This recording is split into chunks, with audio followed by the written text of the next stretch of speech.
All right, welcome back to the Jujitsu Mindset. My name is Pete Deeley. My partner in crime, Professor Lucas Hubo, is doing the good work of not just teaching our students, but now has a little one and is doing the great work of being a parent. So we miss him, but Professor Lucas, we're sending you all our love and affection.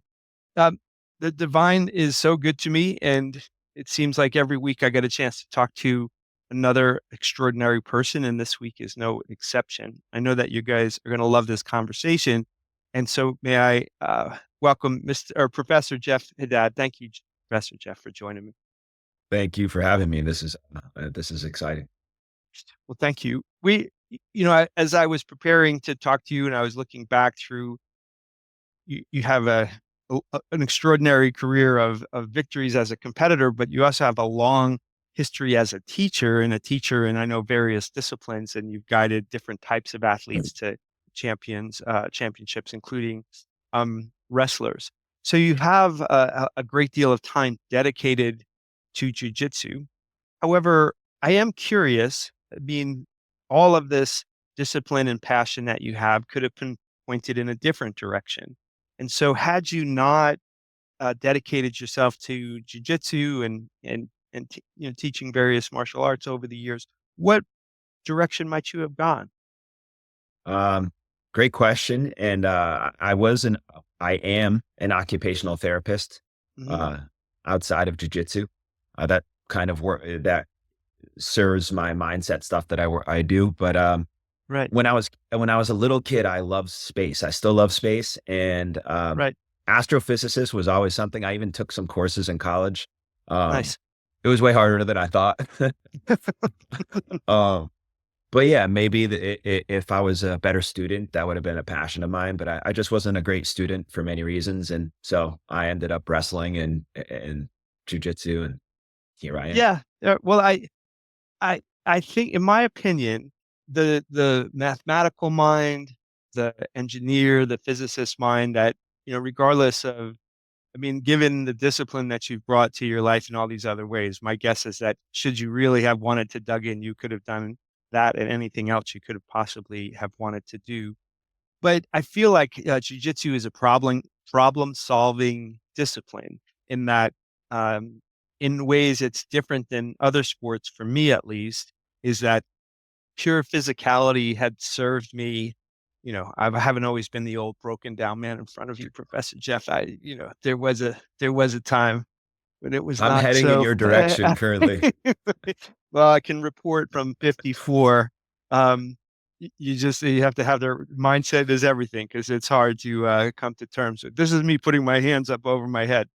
Please God, may I never get arrested, because they'll shoot me on the spot. But in the way that, like, soccer and other things that I did earlier in my life, I relied on my physical instincts and my ability to kind of control my body. In jujitsu, I have, and so anyway, my point being is that your mathematical intelligence, I believe, probably served you as a problem solver, and certainly you've begun, in all your championships as well. When you think about skill acquisition and knowledge acquisition, I'm curious if there's any comparisons you could make. Is it similar to other things that you've learned, or is it super different? Like, do you find that this is sort of a unique set of skills and knowledge to acquire?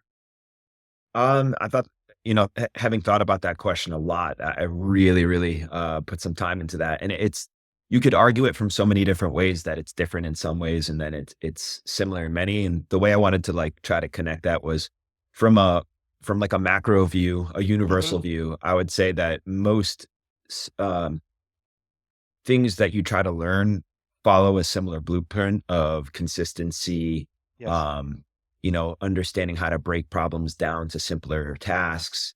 So Right. those things I would say are similar across the board. That's why many people who are really good at one thing, if they carry that same Yeah. pattern of behavior over, they can be good at other things. Um, so I'd say in that sense, it's the same. But Right. then in the sense of the movements and the things that you're doing in the sport, it's not like football or basketball where there's many patterns that are similar. Um, Right. like juking in football and a cross step in basketball are very similar in their movement pattern. Um, Interesting. Yes.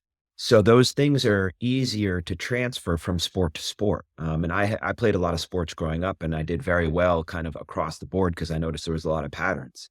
Right. Jujitsu doesn't. There are not many sports Mhm. that have you do bare bolos or like Yes. inversions. Right. So Yes. Yes. so from when you just take the, like, experience of the sport, I think it's very different in many ways because it's very foreign. It's a language that's not spoken in many other sports.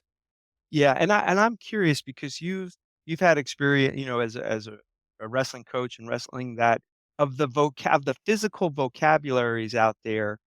When I even if I wrestle someone my own age that comes in, if they wrestled in high school, I know Yeah. immediately that this white belt is not really a white belt. Like they just Yeah. have a different sense of it. So my experience, like what you just described, is that this is a foreign language physically compared to other things.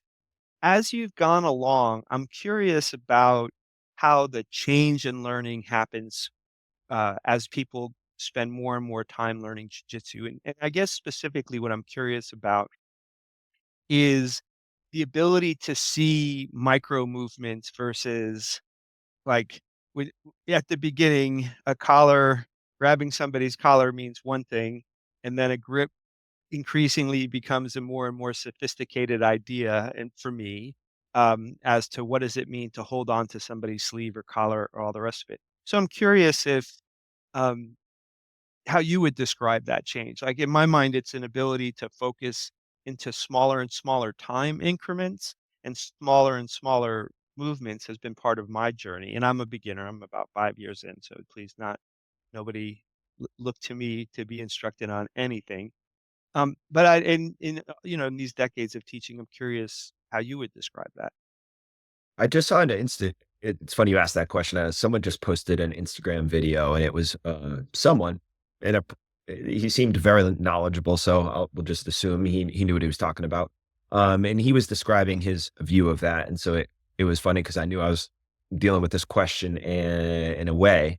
And the way I view it is I like to start with if you're new, giving you the broad context. What are the goals of the sport? Yes.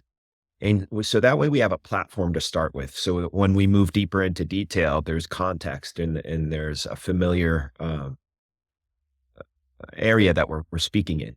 So I usually start really broad and I like to carry them through this kind of, here are your goals. This is why we're doing these things in response to movements. And then, as you carry that person through, you get a little deeper into, like you're talking about, grips, like controls and off Right. balancing. And then I kind of like to walk from macro to micro. And I Yep. feel as now that I've gotten a black belt, and now I'm, been doing this almost 25 years. Um, it's like I went from macro to micro, got my black belt, went back to macro so I could see the Yeah. whole landscape of jujitsu. Right. And now I've created now like this ecosystem. So Yeah. I have these tributaries and waterways and back Nice. roads that carry me to every position. You know what I mean? So Mhm.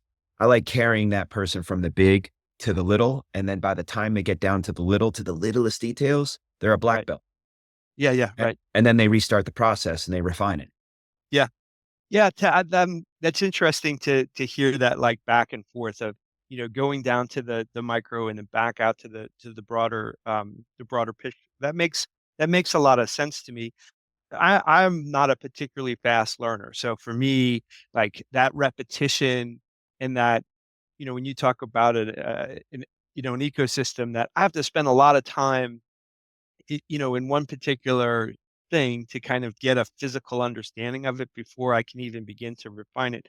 And I think that that's why people leave too early. And we call it the blue belt curse around us, right? We get people, they make it through that first year and they see that trajectory. And as things sort of don't go as fast, um, too many people, I feel like, leave before they have the true vocabulary that will give them the most pleasure of jujitsu. But, Right. for someone who's done this for decades, to hear that it goes in and out like that is interesting to me because I'm definitely on my journey to still understanding, the basics. um, when you're acquiring these skills, it's one thing to be on the mat and the safety of your with your professor and your your teammates and all the rest of it. And then it's another thing to step outside that context and perhaps try a competition. And I'm always curious. Obviously, your competitive life, you competed at the highest levels. Is one thing, but even for somebody who's has no aspirations to be a world champion, what do you think the role of competition is in the development of a person's jujitsu knowledge, skills, understanding? I think it's just taking the same values and lessons that you get in the martial arts hobbyist worlds, because I think everyone generally is learning a lot of the same things: being resilient, being consistent. They're also getting self defense, they're getting fitness, all those things. Well, I'm ultimately when you compete, it's just that condensed into one day, Yeah, and so you can speed up your character development by competing. nice. So I really believe that, like, I tell my fighters this, the wrestlers, the jujitsu competitors this: everything you've ever wanted, what you want to be, maybe it's tougher, or you want to be more resilient, or you want to be more convicted, or whatever it is that you want so badly, Right. you get to find that out in the fight or in the competition and Yes. either confirm it, which is great, you're Nice. doing the right thing, Yeah. find out that you're either not that person and maybe this isn't for you, or you get to find out that you're not what you're not quite that, but you know that if you keep showing up, you'll get there. Yeah. Um, and so it's if you want that kind of compressed learning experience, then go compete. And if you are happy with training, normally and not competing, it'll just you'll get those same lessons. It will just be a bit longer journey. Yeah. I love what you said about character development is attached to this because when I observed uh, athletes, young athletes, and coaches, of young athletes. I've known people who have coached at the professional athletic levels and NCAA, the highest levels of sport coaches there. I've known those folks. I've never competed as a professional athlete. I've competed as a collegiate athlete. But it was always my opinion that what was really going on between the coach and the athlete in all those levels was character development. Now, I think it's a fair argument to say once you reach the professional level, like, hey, this is a job and character development has to take a second place to it. But my opinion is that like character development and physical development go hand in hand. And so, what I think when I look at the kids, I'm so happy to see them doing what they're doing because they are being taught, not just resilience, but how to interact with people. All these amazing things are going on that they're not being taught expressly. It's happening in the physical conversation, not in the. So for me, it kind of lives in their body. Given that you have had so much competitive experience, I know you have a lot of stories you could tell us, but do you have a particular contest, role, tournament that if I say, "Hey, what's the most memorable?" that pops into your mind that like, "Hey, this one, yes, I always remember this one." Do you have something like that? Yeah, but I want to touch base on something you said very interestingly about the professional athlete having to potentially have a backseat of the character development. Um, and what I found interesting, I do mindset coaching, and I've been fortunate to work with an Olympic athlete, national level athletes, and I would argue that character development is still happening at that highest thing Yeah, yes. in it with the goal, because these guys have so much pressure and they're Mhm. like their characters being tested on the highest level. So they Yeah, actually have the same problems that even like kids are having or right. teenagers are having. They're just having it Yes. under the most immense pressure.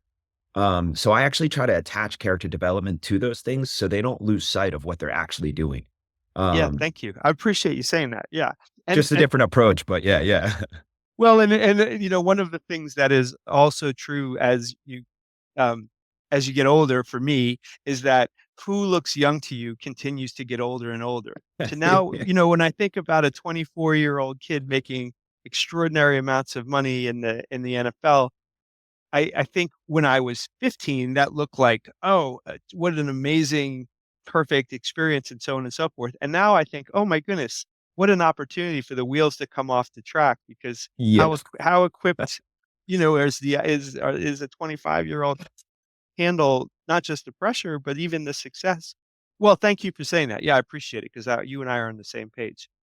Yeah, and then to answer your question, if there was any moment, and you were asking that I've experienced, Yeah, um, your own journey in that way. Yeah, if something pops I into would mind. say to kind of connect it to our previous question with like finding out, when you compete, you find things out. Yeah, yeah. And so I was fighting for the reality fighting bantamweight title, and um, I was fighting someone who is he had 5 knockouts in the first round. He's kind of scary. Wow.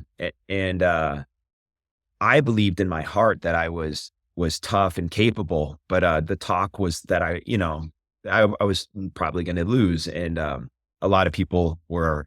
It was just a lot of like, wait till you fight this guy kind of thing. Wow. Um, and I ended up winning by a knockout, Oh and my. in that moment, it kind of changed the course, not the course of my life, because I was already doing the right thing, but it Right, confirmed for me that I was doing the right thing and that right. I should stay on this path. And it kind of permeated into all facets of my life. So Yeah, yeah, that was a huge turning point for me. And I think athletes who stay competing for a long time have multiple moments of those, and that's what is so addicting in many ways. yeah. What a great story. I mean, the notion of something that feels like you can't do it and then you can do it. Like, I'm sure your own inner confidence, but there surely was tension between what other people were saying is going to happen and then what you believed was going to be happen or was going to happen. And, and one thing about jujitsu, and well, certainly in sports where you can knock somebody out, there's not a lot of ambiguity. You knocked that guy Yeah, out I'm and you won, and so there's nobody to say, well, that didn't really happen. Well, in fact, it did happen because I knocked him Yeah, out. and every jujitsu, I think, and you understand this, it experiences that tension, whether it's a local competition or a Oh big yeah, major. They feel that like, am I capable or should I believe I'm capable? Like you're yeah. having all of those ruminating thoughts, especially when you're in the younger phases. And in jujitsu and in MMA, you get to find out very clearly if you.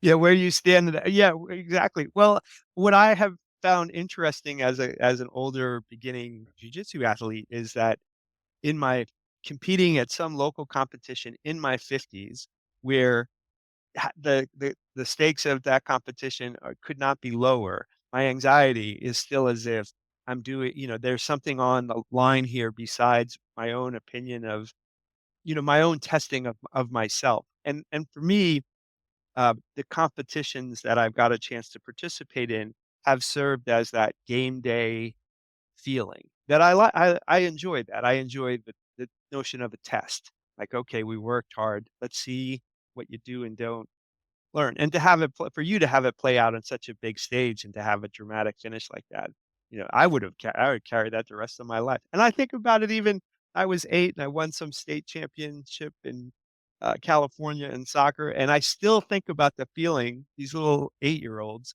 I mean, we worked well together as a team, and that emotional connection to what does it feel like to be with people who are all pursuing something together, all, working with the intention of winning rather than sort of the intention of aggrandizing any individual, actually informs my business life. I know what it feels like when it's going right because of that early imprinting.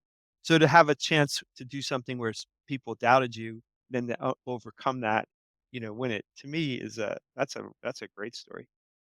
Well, I in decades of teaching, um, you probably have many stories about how you've observed jujitsu affecting other people. And if you were going to pick one to tell us about, you have one that you would share? Yeah, like you said, there's so many, and you try to whittle down what one is the most impactful. And so I there's so many Yeah. sifting through. There's one individual who wrote me a letter one time. He was a younger man, for like you were saying, like you want to not everyone's a kid in many ways. Like he wasn't a kid. Right, Um, right. but he was just a bit younger than I am. Mhm. And he came to the sport of jujitsu and kickboxing and MMA to kind of he wrote a letter saying how he to me after everything, he felt like a broken guy and he was lost and he didn't have good habits and he Yeah. wasn't happy. So all the things that, you don't want to have anyone experience, Right. he was experiencing. And so through martial arts, jujitsu and the community, he was able to, find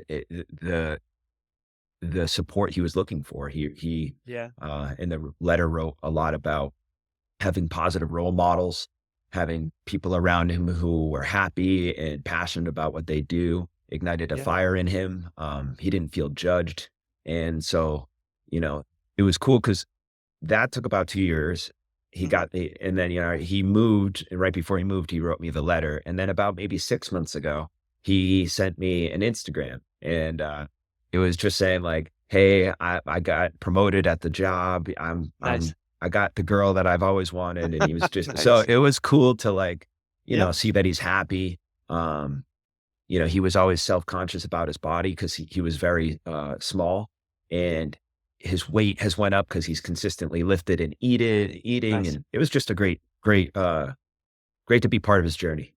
Yeah. Well, that's a wonderful story. I mean, that will echo whether he stays in touch with you or doesn't stay in touch with you, the things that transpired because of your influence will echo throughout that person's life. And maybe that person has children and whatnot, and then it echoes into that as well. And I always am mindful of the community as I walk into because on any given day, you don't know where everybody's at. Right.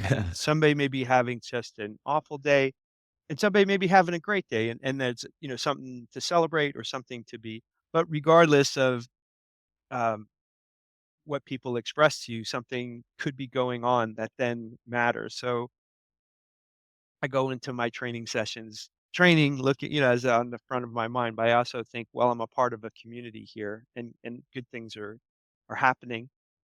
Well, people listening, they know you're teaching jujitsu, but it sounds like you also have ways that they could learn some mindset coaching from you as well. Could you talk a little bit about what you're doing as a teacher out there in the world, and then if people want to find you, like where would they connect? I mean, the biggest thing, and I think we're seeing our sport learn this is mindset is such a huge part of Yeah, development, and in all the other sports that are more developed, all the higher level athletes, not even on just the higher level, just all the athletes who have athletic goals are utilizing that. So I was involved with that in the wrestling world and having competed in jiu-jitsu now for a long time. hmm I now am introducing well, not introducing it because there are guys like Mindset Mike in there as well, whom I respect. But I think that's a community that needs to be served. And so that's something I've been doing.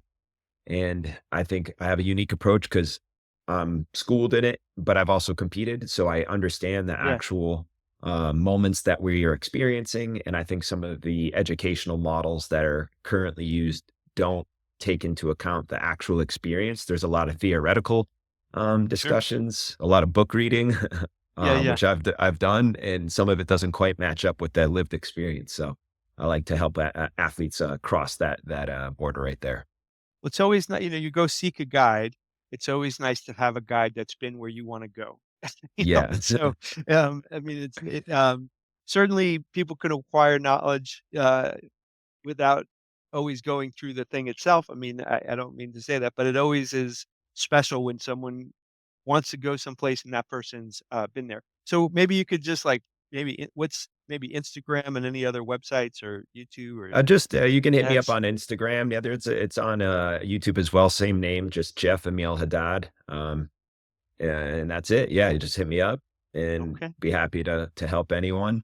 And I really appreciate your time and your questions are great. It's clear you're Uh, passionate, and that's super cool. thank you That's very so much. nice to see people who care. about the mental side of things because that's really what it's all about. Yeah. So yeah, Well, that's thank awesome. you. It's generous of you to say, and, I'd like to perhaps we'll do this again and we'll take a little different tact in the future, but, thanks for spending time with us and we'll do it again. All right, man. Have a wonderful day, and we'll chat. We'll chat soon.